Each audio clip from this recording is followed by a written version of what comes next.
Taruhlah misalkan KDRT ini adalah pemukulan misalkan. Si suami memukul kepada istri. Si suami melempar barang, melempar benda kepada istri. Bagaimana?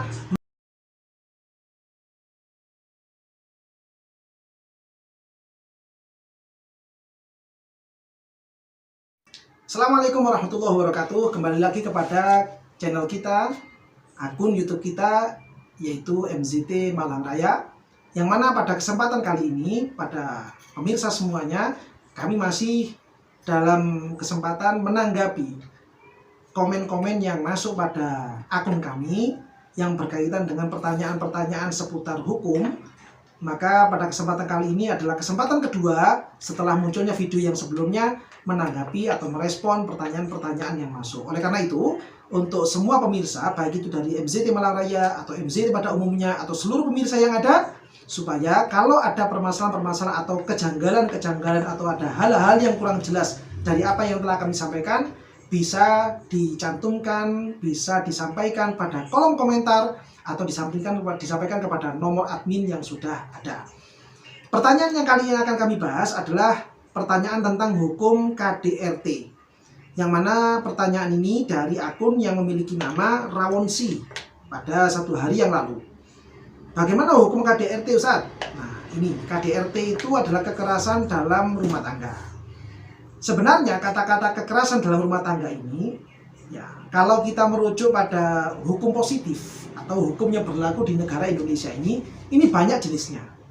Mulai dari yang keras, yaitu bentuknya itu pemukulan, sampai kepada bentuk-bentuk yang halus. Bentuk-bentuk yang halus itu, yang soft, ya, bahkan mohon maaf, termasuk bentuk KDRT menurut kacamata hukum positif atau hukum yang berlaku di negara Indonesia ini adalah ketika si suami ingin melakukan hubungan badan dengan istrinya, namun istrinya menolak, lalu kemudian si suami memaksa supaya mau melakukan hubungan badan.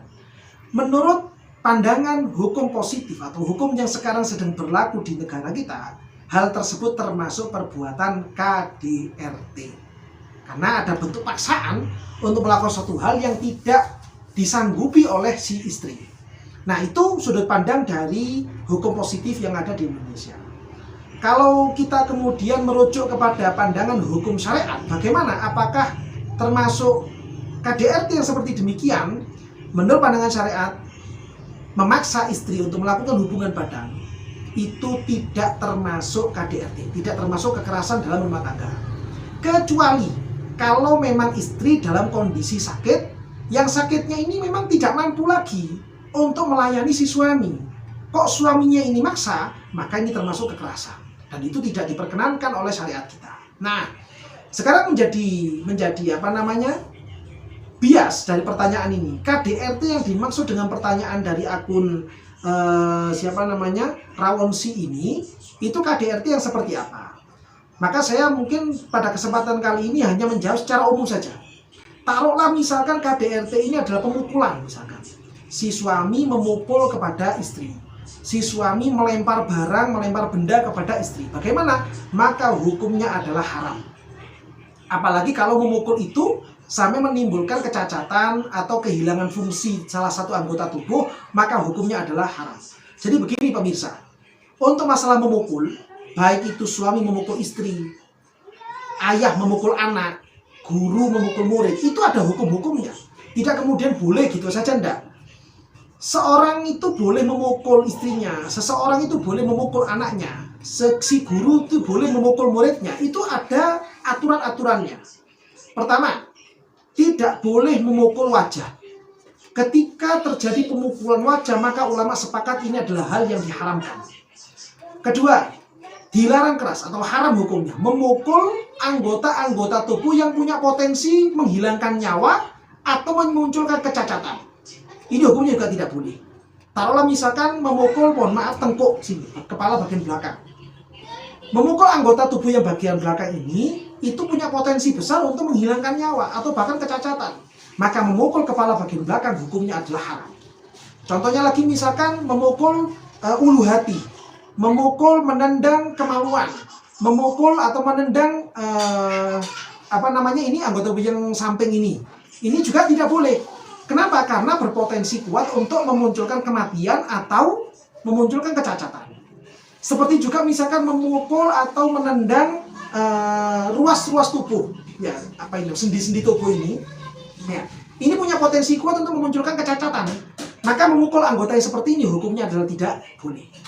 Yang diperbolehkan memukul adalah anggota tubuh yang memang tidak ada potensi memunculkan kecacatan. Biasanya yang sering dicontohkan di kitab-kitab itu memukul, mohon maaf, kaki bagian bawah yang belakang. Atau kalau orang Jawa bilang itu kentol kalau orang Jawa bilang itu. Atau betis yang bagian belakang ini, itu boleh dipukul. Atau misalkan, mohon maaf, paha misalkan. Ini juga boleh dipukul. Atau misalkan lengan yang bagian atas, ini boleh dipukul. Itu pun ketika diperbolehkan memukul anggota-anggota tubuh yang seperti ini dengan catatan tidak sampai memunculkan kecacatan. Kalau misalkan memukul kaki betis yang bagian bawah, memukul, menendang paha misalkan, tapi pukulannya atau tendangannya ini terlalu keras sehingga bisa memunculkan kecacatan, maka itu juga hukumnya adalah haram, tidak boleh oleh syariat. Nah, ini. Kemudian berikutnya ulama beda pendapat. Yang diperbolehkan mukul tadi itu maksudnya apakah tangan langsung atau menggunakan alat? Itu juga ulama beda pendapat. Sebagian mensyaratkan tidak boleh menggunakan alat, artinya tangan langsung. Sebagian lagi ulama yang menyatakan boleh saja menggunakan alat, seperti misalkan menggunakan rotan, misalkan menggunakan kayu sapu, misalkan itu boleh. Ya, sehingga kalau yang ditanyakan masalah KDRT ini adalah pemukulan, ya seperti tadi yang saya terangkan. Kalau misalkan si istri itu dilempar setrika misalkan, setrika masih panas-panas gitu terus dilemparkan sampai menimbulkan gosong atau menimbulkan biru di muka atau apa, maka ini hukumnya mutlak hukum adalah haram. Si istri dipukuli sampai seperti sansak seperti itu juga hukumnya adalah haram, tidak boleh hukumnya. Jadi bagi para suami ya supaya bisa menahan emosi ketika memang ada tindakan-tindakan dari istri yang kurang mengenakkan hati, kurang menyenangkan hati si suami, maka suami harus lebih bisa menahan emosinya, jangan sampai diluapkan begitu saja kepada si istri, ditahan. Itu penting. Makanya hukum pernikahan itu kadang-kalanya menikah itu hukumnya adalah haram. Ketika kapan? Ketika si suami itu adalah orang-orang yang tipenya itu temperamen, mudah tersulut emosinya. Dan jika tersulut emosinya dia akan main tangan, suka mukul. Itu laki-laki yang seperti ini bisa-bisa haram untuk menikah sementara waktu. Sampai dia bisa merubah tabiatnya, dia bisa mengatur emosinya, baru dia diperbolehkan untuk menikah. Karena apa? Karena kalau laki-laki ini masih memiliki watak tabiat yang seperti itu, dia mudah tersulut emosinya, dia temperamen, khawatir nanti istrinya ini akan menjadi pelampiasan. Begitu juga sebaliknya, taruhlah misalkan si perempuannya ini orangnya itu ahli gulat misalkan. Ya, terus kemudian si istrinya ini tidak mau kalah dengan yang laki-laki, tidak mau kalah dengan pihak lain. Ketika misalkan ada tindakan suami yang kurang mengenakkan istrinya udah nggak terima, hanya muncul emosi sampai kemudian suaminya diajak gulat. Nah ini tidak boleh juga.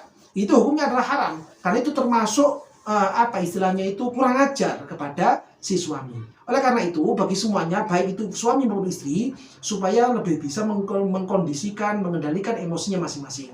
Nah ini demi supaya apa? Terwujudnya keluarga yang sakinah, mawaddah, warahmah. Nah kiranya pada kesempatan kali ini demikianlah keterangan yang bisa saya sampaikan. Mudah-mudahan apa yang kami sampaikan ini bisa dipahami secara benar, bisa dipahami dengan baik, dan mudah-mudahan semuanya ini bisa bermanfaat untuk kita semuanya, bisa mendatangi hidayah untuk kita semuanya, dan mudah-mudahan keluarga kita semuanya semakin hari, semakin bulan, semakin tahun, semakin diperbaiki oleh Allah Subhanahu wa Ta'ala. Anak-anak kita semuanya dijadikan sebagai anak-anak yang soleh dan solihah, dan mudah-mudahan mereka semuanya menjadi orang-orang yang selalu kembali kepada Allah, selalu kembali kepada jalannya Kanjeng Nabi Muhammad SAW, semakin sadar dengan tanggung jawabnya kepada keluarga, tanggung jawabnya kepada Rasulullah SAW, tanggung jawabnya kepada agama Islam, dan mudah-mudahan kita semuanya dijadikan sebagai orang-orang yang selamat dunia sampai akhirat. Amin ya rabbal alamin.